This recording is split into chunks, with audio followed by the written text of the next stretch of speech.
Hello. या लेक्चरमध्ये आपण जून जुलै 2026 चे आंतरराष्ट्रीय संबंध किंवा इंटरनॅशनल रिलेशन्सच्या रिव्हिजन करणार आहोत.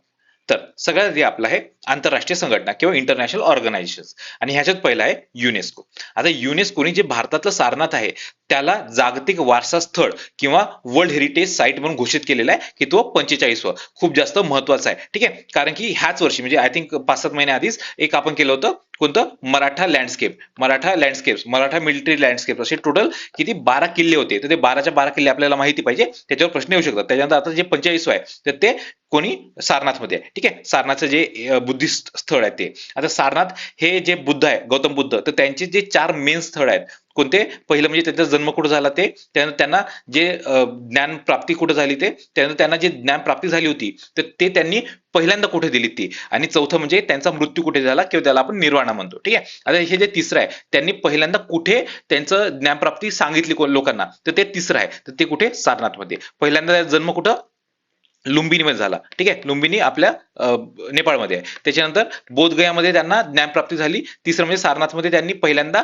सांगितलं, लोकांना शिकवलं. ठीक आहे, आणि चौथं म्हणजे त्यांचा मृत्यू कुठे झाला ते आहे कुठं, कुशीनगर. ठीक आहे, हे 4 लक्षात ठेवायचे. आणि आता जागतिक वारसा समितीची जी बुसानमध्ये बैठक झाली होती, कुठं, बुसान लक्षात ठेवायचं आहे. बुद्धिझम जे रिलेटेड आहे सारनाथ, तर ते बुसान मध्ये लक्षात ठेवा. काय, बुसान, बुद्धिझम, सारनाथ.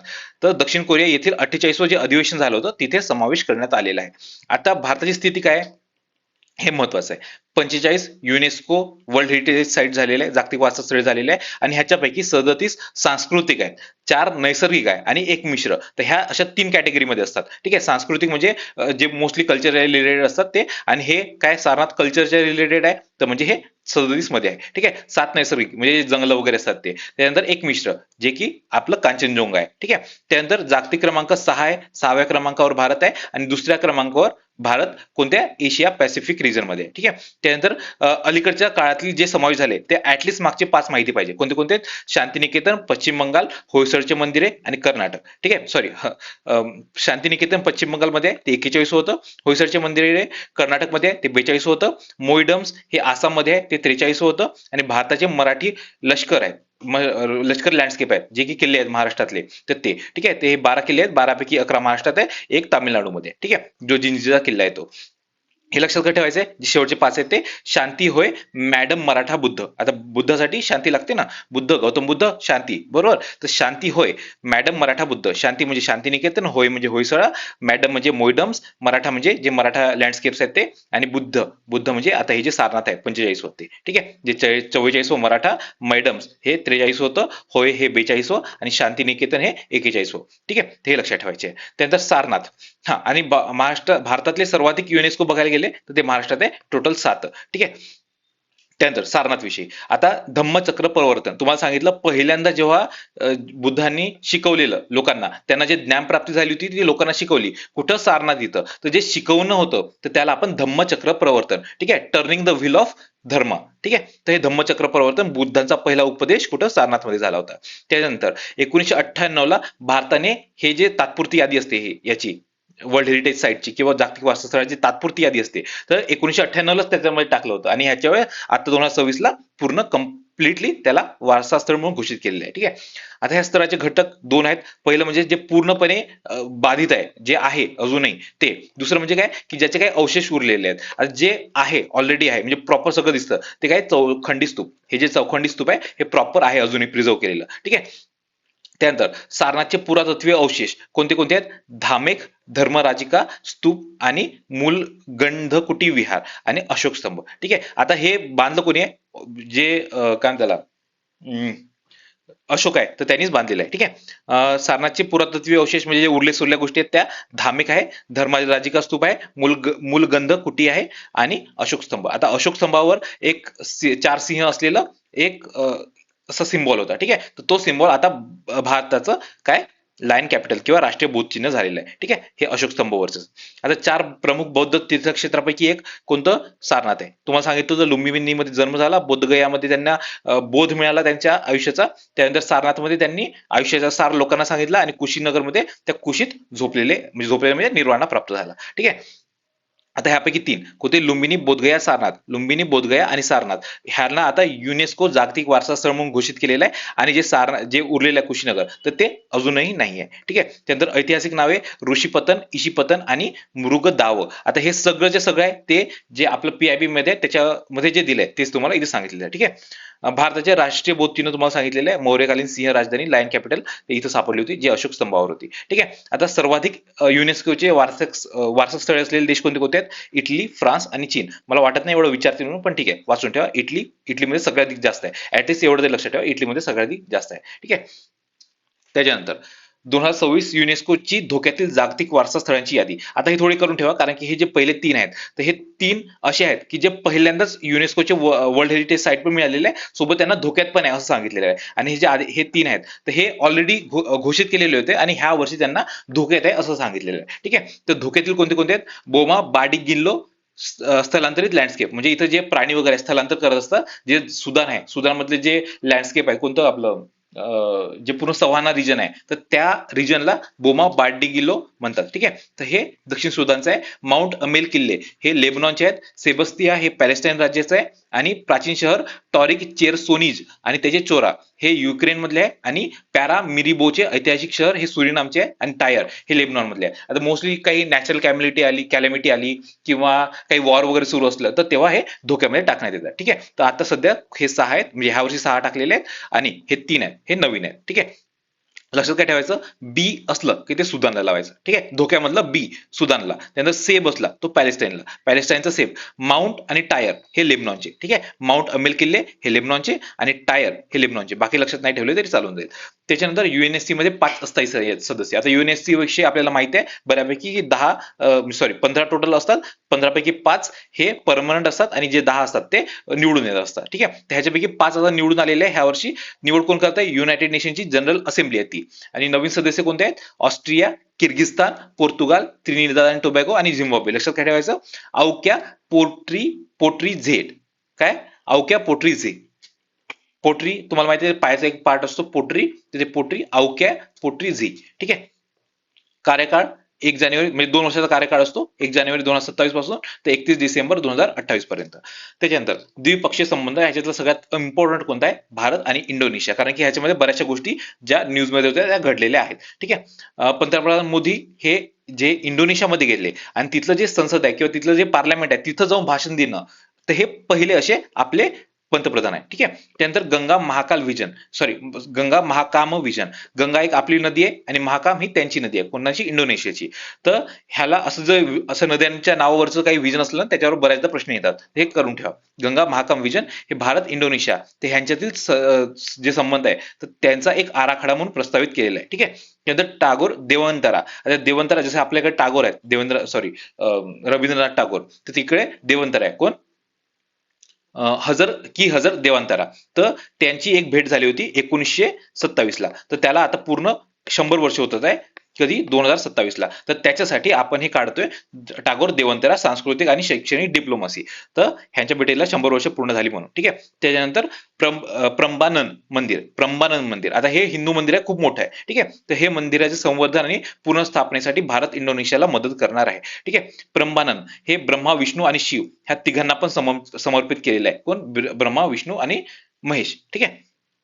त्यानंतर पंतप्रधान मोदींना, आता हे जे इंडोनेशिया आहे, तर इंडोनेशियाचा जो सर्वोच्च नागरी पुरस्कार असतो, जसा भारताचा कोणता? भारतरत्न आहे, तसा ह्यांचा हा आहे काय? बिनटांग आदी पूर्णा. तर हा इंडोनेशियाचा सर्वोच्च नागरी सन्मान आहे, हा पंतप्रधान मोदींना मिळालेला आहे. त्याच्यानंतर IIM बँगलोर, जे मॅनेजमेंटचे सर्वोच्च जी किंवा एकदम भारी इन्स्टिट्यूट आहे मॅनेजमेंटसाठीचं, तर ते. ठीक आहे. तर बँगलोर, तर त्या ह्या IIM बँगलोरनी अशी पहिली शाखा भारताच्या बाहेरची काढली आहे की जी इंडोनेशियामध्ये. ठीक आहे. इंडोनेशियामध्ये शाखा कॅम्पस स्थापन करणार आहे. त्यानंतर भारत इंडोनेशिया निवडणूक आयोग सहकार्य करार, हे तर आपण पॉलिटिक्सचं जे लेक्चर घेत होतो त्याच्यामध्येच केलं होतं. भारत आणि इंडोनेशियामध्ये. ठीक आहे. त्याच्यानंतर हे लक्षात काय ठेवलं होतं? IIE. ठीक आहे. IIE इंडिया इंडोनेशिया इलेक्शनसाठी. त्याच्यानंतर इंडोनेशिया भारताकडून ब्रह्मोस मिसाईल विकत घेणार आहे, जे की फिलिपाईन्सने वगैरे पण घेतलेलं आहे. ठीक आहे. त्याच्यानंतर भारत न्यूझीलंड धोरणात्मक भागीदारी किंवा त्याला आपण स्ट्रॅटेजिक पार्टनरशिप म्हणतो. आता हे भारताने आता आधीची जी आपली पार्टनरशिप होती न्यूझीलंड सोबत, तर ती आता वरती वाढवलेली आहे, आणखी जास्त चांगली स्ट्रॉंग केलेली आहे. तर तिला आपण स्ट्रॅटेजिक पार्टनरशिप म्हणून नाव दिलेलं आहे. आणि 2030 पर्यंतचा आपण एक रोड मॅप तयार केलेला आहे, किती 4 वर्षाचा. तर ह्याच्यामध्ये जवळपास सगळ्याच गोष्टी असणार आहे. तर ह्या गोष्टी पाठ करायची गरज नाही, वाचायची पण गरज नाही, फक्त एवढं लक्षात ठेवा. सगळ्या राजकीय पासून तर जे संरक्षण रिलेटेड आहे, आर्थिक घडामोडी, किंवा जे आपण पीपल टू पीपल कॉन्टॅक्ट लोकांविषयीचे आहे, कल्चर वगैरे, ते सगळं सगळं ह्या रोड मॅप मध्ये आहे. ठीक आहे, पुढील 4 वर्षासाठीचा आराखडा आहे. त्याच्यानंतर भारत नेदरलँड्स ब्रेन ब्रिज उपक्रम. ब्रिज म्हणजे काय, दोघांना जोडणारा दुवा, आणि दोघांना काय, ब्रेनला जोडत आहे. ब्रेन म्हणजे काय, जे चिप्स असतात ते चिप्स कोणते, चिप्स म्हणजे खायचे चिप्स नाही. चिप्स म्हणजे हे जे मोबाईल मध्ये असतात किंवा कम्प्युटरमध्ये असतात, लॅपटॉपमध्ये असतात, तर ते चिप्स. तर चिप्स हे कम्प्युटरचा ब्रेन असतो किंवा कोणत्याही मोबाईलचा ब्रेन असतो, ते ब्रेन. ठीक आहे, तर ते ब्रेन कशापासून बनतं, सेमीकंडक्टर पासून. तर भारत आणि जे डच आहे, डच म्हणजे नेदरलँड्स, तर त्यांच्यातले जे टेक्निशियन्स आहेत ते, किंवा ज्या एकदम IIT सारख्या संस्था आहेत त्या एकत्र येणार आहेत, आणि ते असा उपक्रम राबवणार आहे की जे सेमीकंडक्टर पासून चांगल्या चांगल्या गोष्टी तयार करतील. ठीक आहे, आणखी एक गोष्ट काय, नेदरलँड्स भारतात कल्पसर प्रकल्पात सुद्धा टेक्निकल मदत पुरवत आहे. आता कल्पसर प्रकल्प आपण ऑलरेडी पॉलिटीच्या लेक्चरमध्ये बघितलं होतं, कुठं, गुजरातमध्ये आहे. ठीक आहे, लक्षात ठेवा. आता हे याच्याशी संबंधित नाही, फक्त तुम्हाला 8व्या मुनीचा लिहून दिलेला आहे. त्यानंतर भारत इटली. आता भारत आणि इटली, आता जे मेलोडी तुम्हाला माहिती आहे, मेलोनी आणि मोदीजी. तर मोदीजींनी मेलोडीचं चॉकलेट वगैरे दिलं होतं, तेव्हाची गोष्ट आहे. तर हे 2027 हे संस्कृती आणि पर्यटन वर्ष म्हणून घोषित केलेलं आहे. कोण, भारत आणि इटलीनी. संस्कृती काय लक्षात ठेवायची, मेलोडीची संस्कृती. ठीक आहे, 27 हे वर्ष. त्यानंतर भारत आणि किर्गिस्तान. आता किर्गिस्तानमध्ये काय, मानस आणि महाभारत, तर ह्या दोघांना जोडून एक अभ्यास होणार आहे. ठीक आहे, तर त्याचं नाव लक्ष काय ठेवलेलं आहे, सेंटर फॉर सिव्हिलायझेशन स्टडीज, किंवा सभ्यता अभ्यास केंद्र. ठीक आहे, तर ती कुठे सुरुवात आहे, बिश्केक, किर्गिस्तानमध्ये. त्याच्यानंतर ह्याचं नाव काय ठेवलंय, मानस आणि महाभारत. मानस म्हणजे काय, मानस म्हणजे जे महाभारतासारखं महाकाव्य आहे ते. ठीक आहे, तिथं युद्ध किंवा तिथलं कल्चर वगैरे सगळं सगळं सांगितलेलं आहे, ते लक्षात ठेवा. मानस कुठचं आहे, किर्गिस्तानचं. त्याच्यानंतर चीन आणि पूर्व आशिया. पूर्व आशिया म्हणजे जे माहिती आहे तुम्हाला, जे चीनच्या साईडचं, किंवा जे फिलिपाईन्स, इंडोनेशिया वगैरे, ते सगळं त्या साईडचं. ठीक आहे, तर चीन. आता चीन, तर भारत आणि चीन हे संयुक्त युनेस्को मध्ये नामांकन देत आहे. आता हे जसं आहे, आपण हे बघितलं सारनाथ, तर सारनाथला आधी नामांकन द्यावं लागतं. ठीक आहे, तर त्यासारखं आता संयुक्त नामांकन देणार आहे भारत आणि चीन, म्हणजे अजून दिलेलं नाही, देणार आहे, असं चर्चा चालू आहे. कशासाठी, जे ऑब्व्हियसली एक कॉमन गोष्ट असेल त्यासाठी. कॉमन गोष्ट काय, बुद्धिझम म्हणजे जो चायनाचा एक ट्रॅव्हलर होता, तो भारतामध्ये आला होता. कोण, ह्युआन त्सांग. आपल्या जे जुने NCERT होते त्याच्यात ह्युआन त्सांग दिलेलं आहे, सॉरी, ह्युआन त्सांग. ठीक आहे, आणि जे हुआन झांग आहे, हे आता नवीन शब्दावली आहे. ठीक आहे, इव्हन जे नवीन NCERT किंवा नवीन जे पुस्तक येत आहेत त्यात हुआन झांग दिलेलं आहे. तर हे 7व्या शतकातील एक चीनी बौद्ध भिक्षुक होता, तो भारतामध्ये आलेला आहे, आणि त्यांनी तेव्हाचे व्लॉग लिहिलेले आहेत. ठीक आहे, लिहिलेले भारतात जे काही घडलं, बुद्धिझम रिलेटेड किंवा जे पण कल्चर आहे भारतातले, सगळं त्यांनी लिहिलेलं आहे. त्याचं नाव काय लिहिलेलं आहे त्यांनी, the great Tang records on the western region, CUK. ह्याच्याविषयी भारत आणि चीन एकत्र नामांकन देणार आहे. ठीक आहे, त्यानंतर 9 डॅश लाईन. आता 9 डॅश लाईन हे दक्षिण चीन समुद्रात आहे. म्हणजे काय, हा समजा भारत आहे, भारताच्या इकडे आहे काय, इंडोनेशिया वगैरे, आणि त्याच्यानंतर इकडे इंडोनेशिया वगैरे, आणि त्याच्यानंतर इकडे चायना वगैरे सुरुवात होते, इकडे चायना आहे. आता चायनाच्या साऊथला काय असणार आहे, साऊथ चायना सी, बरोबर. तर ह्या साऊथ चायना सी मध्ये त्यांनी अशी 9 डॅश लाईन काढलेली आहे, म्हणजे अशी काल्पनिक लाईन आहे, आणि 9 डॅश दिले आहेत त्याला, कोणी, चीननी, असे 9 डॅश. तर हे 9 डॅश हे कोणाच माहित नाही, त्यांनी सांगितलं पण नाही, आणि ते काय म्हणले की ह्या 9 डॅशवर आमचा कब्जा आहे. ठीक आहे, पण जे परमनंट कोर्ट ऑफ आर्बिट्रेशन होतं 2016ला, तर त्यांनी हा चीनच्या दाव्याविरोधात म्हणजे जजमेंट दिलं होतं, आणि चीन म्हटलं की नाही, आम्ही तुमचं जजमेंट ऐकत नाही, आम्हाला जे करायचं ते हम करेंगे. ठीक आहे, तर म्हणून ते 9 डॅश लाईन चीनची आहे, एवढं लक्षात ठेवा. दक्षिण चीन समुद्राच्या नकाशांवर दर्शवलेला चीनचा U आकाराचा दावा. ठीक आहे, एवढंच लक्षात ठेवा. त्याच्यानंतर इराण आणि पश्चिम आशिया. आता इराणमध्ये हल्ले वगैरे सुरू होते, तुम्हाला माहिती आहे, अमेरिका आणि इराणचं युद्ध, त्याच्याविषयी. तर चहाबार पोर्ट हे इराणमध्ये आहे, आणि ह्याच्यावर ऑलरेडी राज्यसभेमध्ये प्रश्न येऊन गेलेला आहे, तर ह्याच्यावर प्रश्न येण्याचे चान्सेस खूप जास्त कमी आहेत.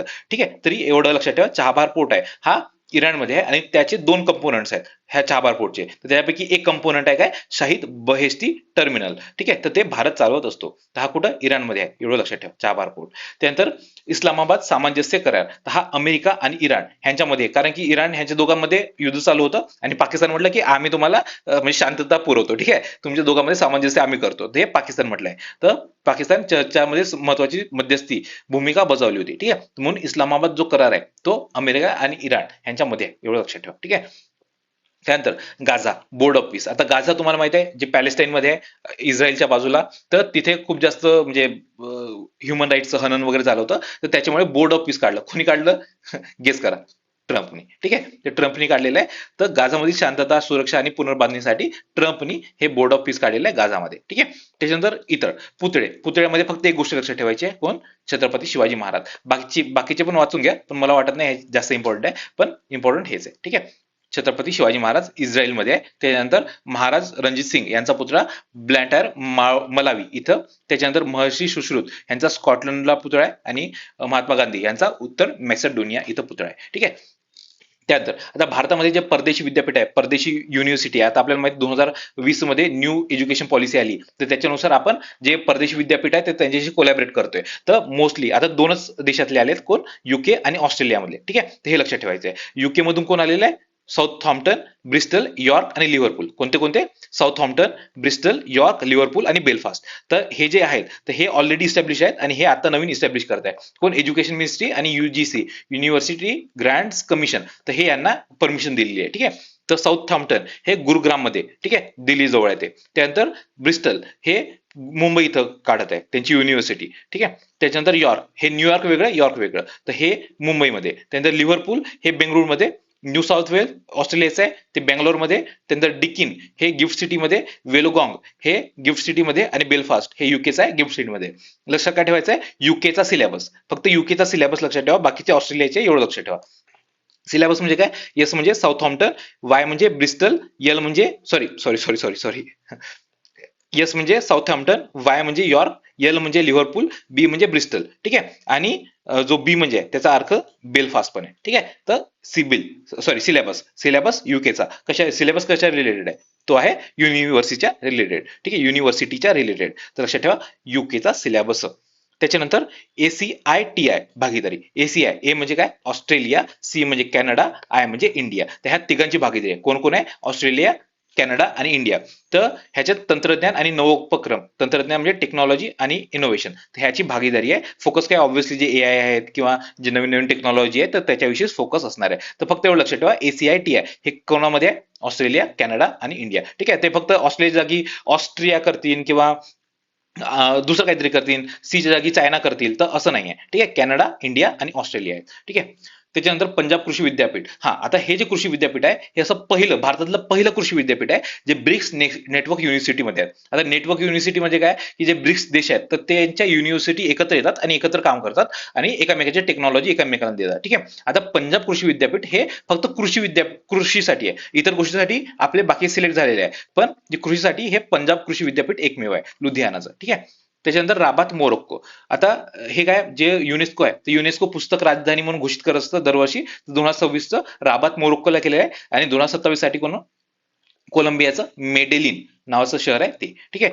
जगातील पहिले एअर टॅक्सी स्टेशन दुबईमध्ये. ठीक आहे. एअर टॅक्सी म्हणजे जे टॅक्सी असतात जे आता हवेत उडणाऱ्या टॅक्सी आपण हळूहळू येणार आहेत, तर त्या आता दुबईमध्ये असं पहिलं स्टेशन आलेलं आहे. ठीक आहे. लक्षात ठेवा एअर टॅक्सी स्टेशन. अशा प्रकारे आपल्या जे इंटरनॅशनल रिलेशन्स आहेत तर त्याच्या रिव्हिजन संपलेलं आहे. चलो फिर बाय बाय.